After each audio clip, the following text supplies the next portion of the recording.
extra time. A question about the squad and the reserve players.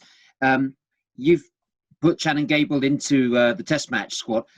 Why didn't you decide on the composition of the squad once you came over? After the warm-up matches. Do you think you've reduced your options by deciding on the squad before those warm-up matches? No. I think we did it the way we thought it would be best for the squad for the Test series. I think Shannon's inclusion. We know Shannon came back from a ankle surgery, and we just wanted to make sure that he got to the stages that we want him to be firing for us. So that was the only inclusion there. And what do reserve players have to do to get considered in the squad? I mean, you had a guy scoring 180 runs without being defeated. Do they have a chance of selection in the Test match? Well, that will come after the first test. Right now, in the first test, we're going to select from the 15 that we've named for the test. You've been in England now a couple of weeks. Obviously, the guys have taken in some intra-squad matches as well. You've seen, I guess, some of the conditions as well. What would you say now is key to victory in England? I think the key thing for us is that we play proper cricket in all three facets of the game. We keep harping on the batting. We're talking about the bowling has been strong, but I think we must feel well and catch well also to give ourselves that chance. So I think our frame of mind is that we have to play well in all three facets of the game in order to beat England. With Root out of the first test, does Root's absence level the playing field for the West Indies? And how concerned are you with the West Indies batting leading into the first test in light of the performances in the practice matches? I'm not concerned about the batting. I think that the batsmen have worked very hard on getting to where they are now, and all that it takes now is for them, their mindset to be right for the Test match. You have to be careful how you use an advantage, because with Root not being there, you have some youngster who wants to make a name for himself, and sometimes that's even harder than the players who you know. So I just very careful about saying that it's an advantage. Let's stick this in quickly. Jason Holder, he hasn't, maybe as productive as you would like in the warm-up matches. Is that concern anywhere in the management? No, there's no concern. I think Jason has played enough Test cricket now to know what he's working on, and he thinks that he's mentally is where he wants to be. He might not have scored runs up in Manchester, but he's been hitting the ball well. How excited should West Indies fans be about the pace attack that you guys are going to have in this series? And just specifically on Alzarri Joseph, how big an impact do you think he can have over these three Test matches? I think it's an exciting group of fast bowlers, and I will add that even the reserve group has been an exciting 4 weeks for us here as coaches.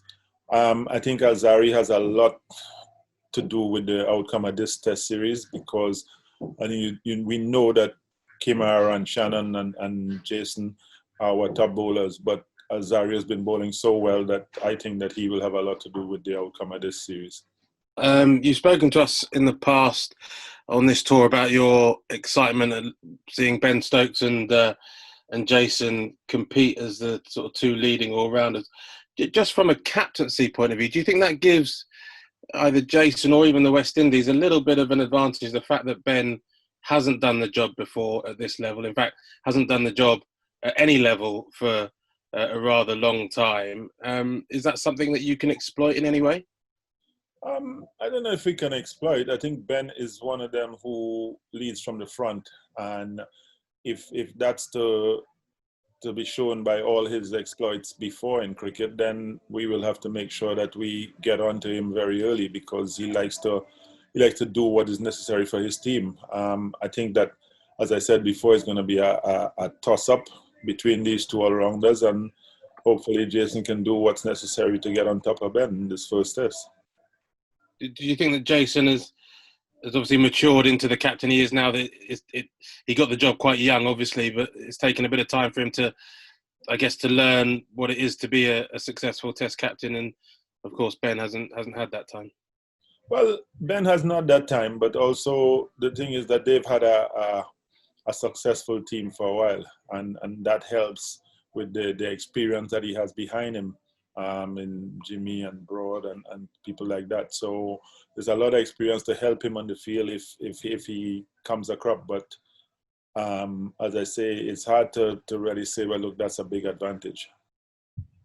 Phil, can I ask you about the Black Lives Matters movement? Apologies if you've talked about this previously, but to what extent will this be a motivating factor for your guys? Have you talked about it within the camp? Have you done anything differently? And are there any plans to take a knee ahead of the first test?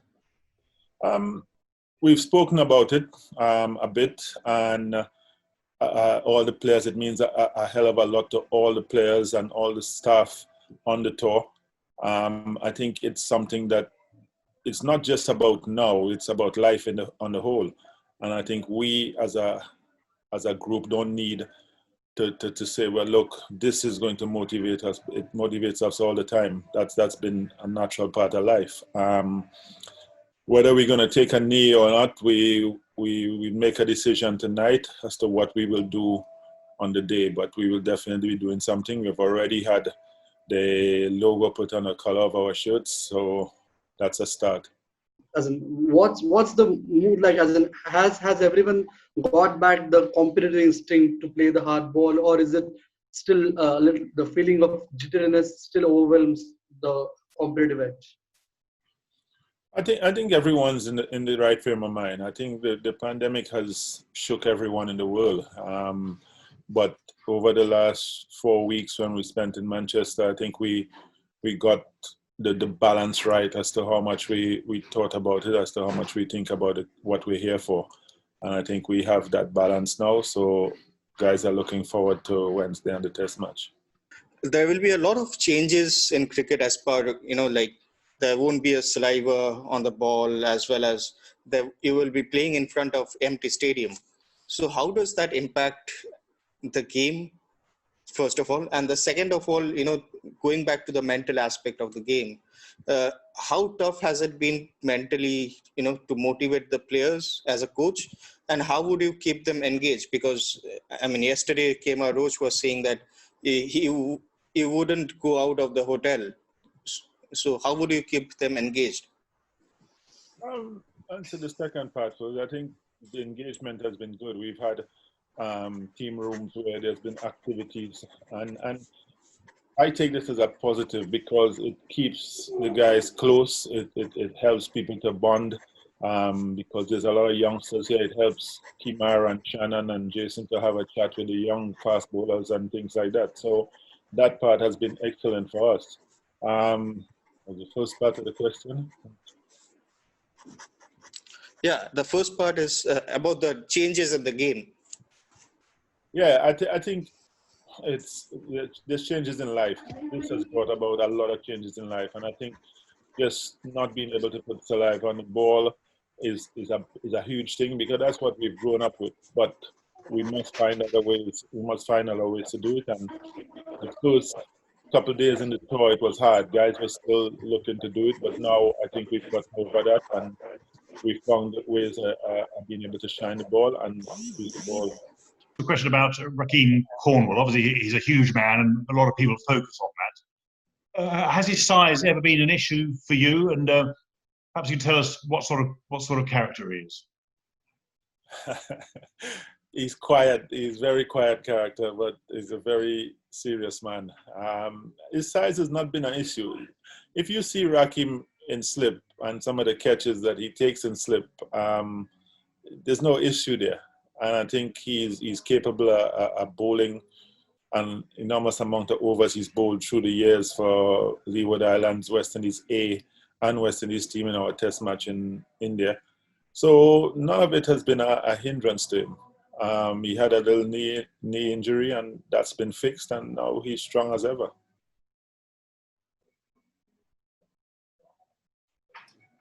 Lennox Aldrin. One question, please. All right, Coach. Hi, how are you doing? All right, cool, man. Yeah, man, respect. Coach, last time you were in England, you had to play catch-up cricket pretty much, coming from behind in the Test series. Different batting lineup for this England team now. A lot of the guys that you would have played against then in England, it's just pretty much Joe Root and Stokes still around in that young batting England lineup. Right. I'm sure that you'll be planning to exploit some of these new guys. I'm kind of trying to pick your brain as to what will be the approach against this team, just trying to get ahead in this series, which is just 3 tests. Well, I think you're right about the last time, and I think we've focused a lot on that to try and make sure that we don't go behind as easily as we went behind the last series and to have to catch up again. The 2 batters you call who are the ones left from that time. It's a matter that, as I said before, young players come in and they're hungry. So we have to make sure that we don't let them get off to that kind of start in Test cricket that they want to. They've played 2 or 3 tests, some of them. So we've got to make sure that we put as much pressure on them as they've had before, and even more pressure. I take it you live in the UK. I was just wondering, and so you will have seen the sort of picture earlier in the year when the pandemic was unfolding. I was just wondering how big an achievement this is by English cricket to get the series on, and also whether you think that it's now provided a blueprint for the rest of the world to start getting international cricket, back on the road. We're still seeing series being cancelled and postponed and what have you, but how much of a blueprint is what's been achieved here for the rest of the world? It's a huge blueprint for how cricket can move forward in this situation here. I think there are parts of it that when we get through this pandemic and think life gets back to what we consider normal, we're going to have to keep as part of it. I think one of the things I like is the extended squad. I've been extremely happy with that, and little things you pick up that you might have to continue doing, but I think we are about to show that other places can start putting things together. The ECB have to be commended for all the work they've done to get the series on the road, and let's see what other countries take from it, and we can move forward with cricket. People want to see sports because it lifts a lot of people seeing any kind of sport. So let's hope this is the start. Do you think that this series will be more of a mental toughness than skill level? I think it will be both. I think there's a huge mental part to it because, as you say, there's no crowd. You have to create your own mindset, everything like that from that point of view. So I think it's going to be huge, but skill is definitely still going to come into it because you have to be skilled. You have to bowl in the right areas. You have to bat properly. I think both are going to be a factor in this series. It's been 30 odd years, Phil. Does this squad have the belief that we can beat England in England? We definitely have the belief. I think the attitude that I've seen, and especially today, the attitude in training, it shows me that the guys have the belief that we can win the series here. I think the test match in Leeds on the last tour, has come up quite a few times, and it just reminds guys that we are able to win test matches here, and therefore that helps in the belief that we can win the series. Okay. The bowling unit for West Indies has been considered a strength for the team. However, the bowling has not fared that well in overseas tours. Is this disparity in performance an area of concern for the management team coming into the series? And what are the plans to improve the bowling performances on overseas tours? No, it's not been a question for us. I think that we have a bowling unit that can bowl anywhere in the world. I think, as we said before, sometimes just your mindset and the whole concept of the way the tour is sometimes throws you off. But I think the preparation has been good. I think the guys have worked really hard on what they want to do during the series. So I think the bowling is gonna click once again. As you say that overseas tours, but the bowling is gonna click again. In the recent past, we have seen there is, in the there's a lot of less enthusiasm among the crowd when it comes to Test cricket. So now when cricket is played behind doors, do you think the general interest will go down much more, or do you think it will all come down to the quality of cricket being played, which will again attract the crowd to Test matches? I think it's always quality of cricket that's played that attracts the crowd. It's not a matter there's a crowd there because there's a Test match. I think the quality of cricket is what people anticipate and why they come to Test cricket. The mind, the working of minds during a Test match is what people come to really see. I think how this Test series goes, the TV audience will be as huge as we've ever seen. And I think that is what going to bring the people back to Test cricket when it's open, then the doors are open again. You know, the Test series behind closed doors has to be exciting, has to be, you know, you can't take your eye off it. And then when the doors open, people will want to be there. Hit the subscribe option and the bell icon to get all the exclusive sports videos on Extra Time.